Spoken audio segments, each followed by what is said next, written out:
A decepção te torna uma pessoa fria, desconfiado e pode apostar.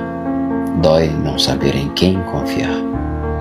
Já perdoei erros quase imperdoáveis. Tentei substituir pessoas insubstituíveis. Aprenda que quanto menos você espera dos outros, mais feliz você será. Não espere das pessoas atitudes que você teria no lugar delas. E não gaste tanta energia para tentar entender o porquê as pessoas agem da forma que você não agiria, porque cada um oferece o que tem e doa aquilo que quer.